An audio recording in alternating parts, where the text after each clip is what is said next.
Okay, so in this next video, I'm going to show you the literal first time ever setting up the Mogo 4.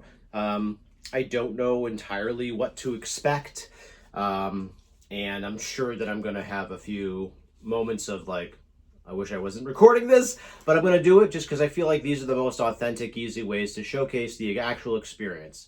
But let's just see what it's like to set it up. So first, I'm just going to plug in the USB-C cord to the device, mount it onto my stand, just because the way my office is set up, I don't really have like a good place to sit it down. Maybe I'll do another video later to see if that experience is at all different, but I can't imagine. I'm just using a stand because it's easier for recording.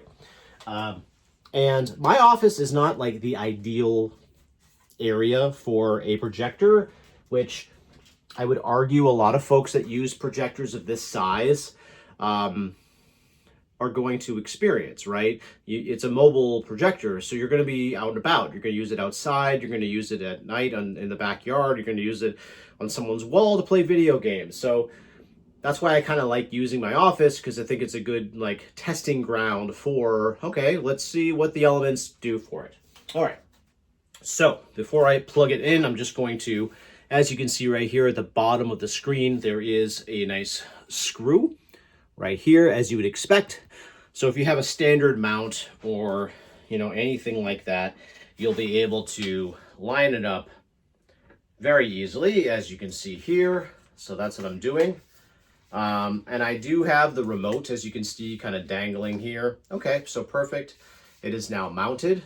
All right, now this should turn on automatically. I might fix my angle just so you can get the full experience. Bear with me. Okay, that's better. Okay, now you can see it on the actual mount. Now I'm gonna lift. I'm gonna hold the bottom, lift, and you see how it does that? And I'm just gonna turn it like so. Now it does have a battery, so it's gonna run automatically, if you will. And we'll see how it works on, up there is the logo for XGIMI right there. We'll start to see what happens. And let me just twist the camera slightly so you can experience that. And I'm going to take the plug and put it right here. Oh, I love that the plug isn't like in the way. That was something that used to drive me nuts about the Samsung device. Here's the remote. Just gonna take the little plastic wrap ring off while it's getting set up. You should be able to see the screen. There is nothing on the screen right now, just in case you're wondering. So the first thing it wants me to do is pair the remote. Let me just adjust this screen a little bit more so you can kind of get the full experience. Okay, so for the sake of this demonstration, I thought I would just show you the experience rather than myself, because although, I have enough of an ego to create videos like this, I don't have the false perception that you're actually interested in seeing my mug. So I repositioned the camera so you can see here is the Mogo 4 and there is the screen. And right now it wants me to pair the remote. So I just put in the batteries. And now I'm going to follow the instructions exactly. They're blinking. That's kind of fun. So I'm going to do exactly what it says, which is this. I'm holding it down. Remote control paired. Okay, so there we go. And now let's see what the screen does. Okay, let's just go through the motions. English.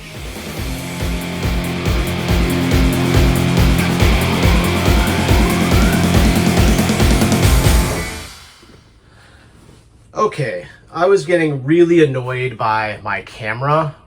And while I was realizing that, I said, you know what? I'm just gonna mount the Mogo 4 on my ceiling and just replace it with where my Horizon 4 was, just for the sake of quality of recording. So as you can see above me, there's the Mogo 4 right there on the ceiling. And then here is my screen. So I just want to kind of provide an example of where I go. I don't want multiple profiles. I don't need kid features right now. But I'm going to go Google TV, and then I'm going to go into the settings and readjust the focus.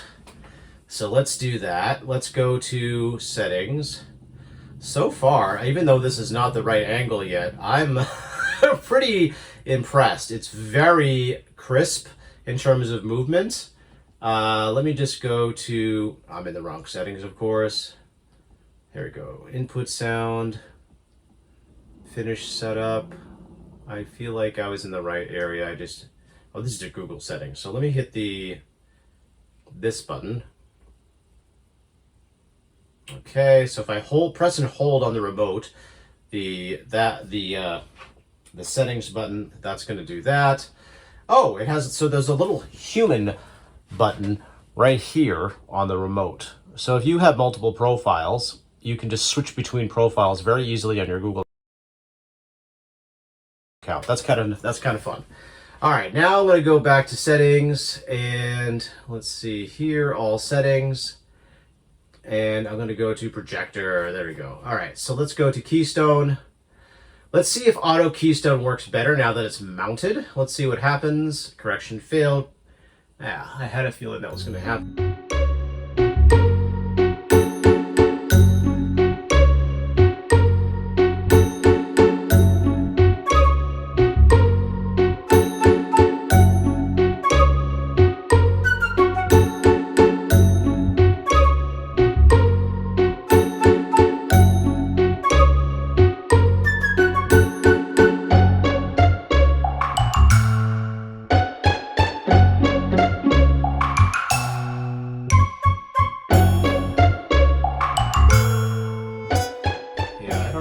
It's not working. It's probably because I have too many objects in my office, which I've experienced before. So what I'm going to do is go to manual keystone correction and just kind of do this. So I've encountered this before. This is not, I don't really want to say this is a knock on the projector. I think it's just because of the way my office is set up. I've sort of like, I have too many things in my office to make it, you know, a perfect experience. So it really doesn't take a lot of futzing on my end because I'm used to doing this with the, there we go. Now we're good. And now let me just make sure the image zoom is all the way out. Oh, that's kind of cool. I didn't know I could do that. That's better and different than the others. I like that quite a bit. Okay, and now we can go to focus and just get it where we want.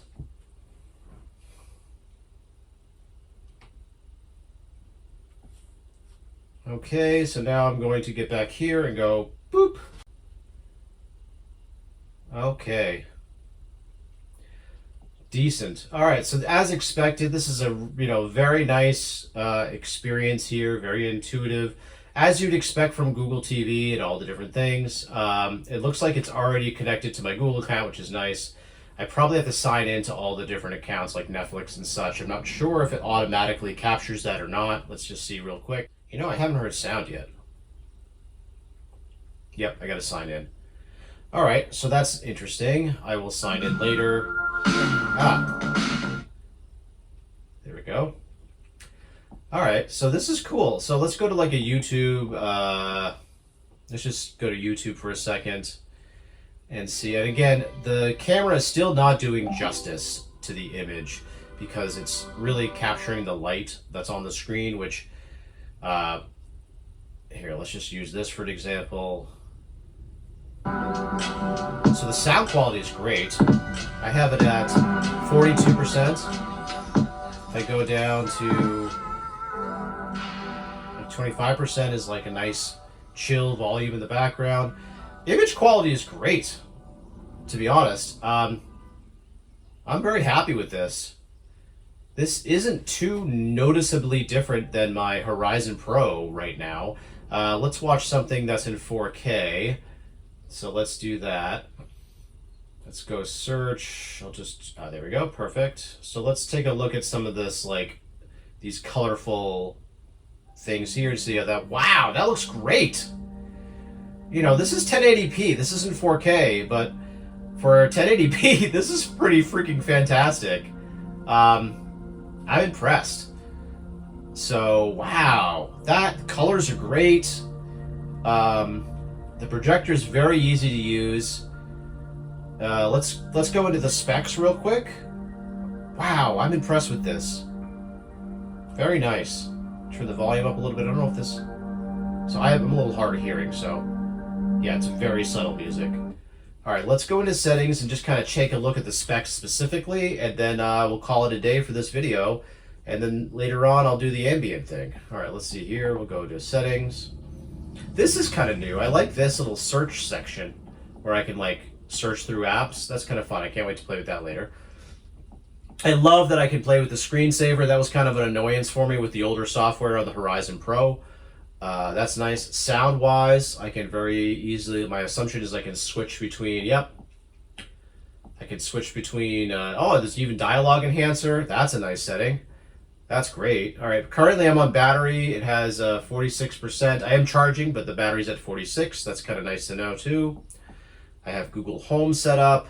Yes. Which is, ooh, can I actually access Google Home stuff? Wow, okay. Doorbell notifications on my screen. What? Love that. Oh, that's cool. Now that's kind of what I would expect, but wow, this is not something I'm currently able to do on my Horizon Pro unless there's some sort of firmware update that I haven't been able to access. But that's very cool. Okay, that's nice to know. Love the doorbell notifications. I'll set that up later. Let's just go into the actual settings and then take a look at the projector itself. Projection type, auto, front, ceiling. It is in ceiling. And it is, let's see if that changes it. Nope. And then we're going to go to auto because that was better. Yeah, all right, let's just do that. Okay, it just knows better. Ambient light settings, I'll take a look at that later. Display and sound, picture and screen, brightness mode, standard eco performance. I guess I can go to performance. Let's just stay here. For now, I'll play with that later. I'm not ready to kind of figure that all out yet. Picture settings, standard, movie, game, user. Probably put it on game. Advanced settings lets you kind of do this. Local contrast, gamma, color tuner. Cool, I'll play around with this all later. Probably do a fourth video once I get really comfortable with it. Audio output, let's see what that does. So digital, bypass, double digital plus. Okay, very cool. I like seeing that. Network, that's fine. Accounts, let's see, privacy, apps. I'll take care of that later. System. All right, let's see. About. All right, so we have, let's see, model is this. Android 11. Okay, and then that's that. Yep, software version, okay. Let's see if we can get a little bit more information about, oh, ambient screensaver. I know I want to mess with that later. Actually, let's do this now. Why not? So ambient mode, I'm going to do custom AI art, art gallery, Google Photos. Okay, that's cool. Weather, yep, Fahrenheit, time, show, personal photo data. I'm going to hide that because I don't really need to see that.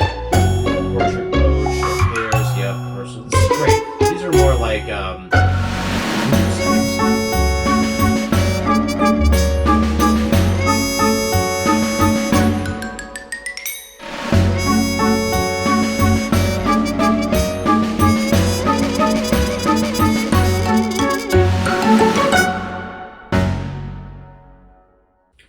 I'll probably find some more stuff later. Let's see, power and behavior, Google TV home screen. Oh, you can change between the last output used. That's nice. 30, yeah, turn off when it's inactive for 30 minutes. Sleep timer off, picture off, auto sleep never. Timer, very cool. Of course, this Google Cast. System sounds, on and off. I don't want retail mode for sure. Yep, I know about pairing accessories. Let's see, I can always send feedback as well. Overall, lovely device. Very happy with it. I'm going to play some more, but there you go. There's your inside look at the Mogo 4. And then the last video I'll do for now is I'm going to try out the ambient mode.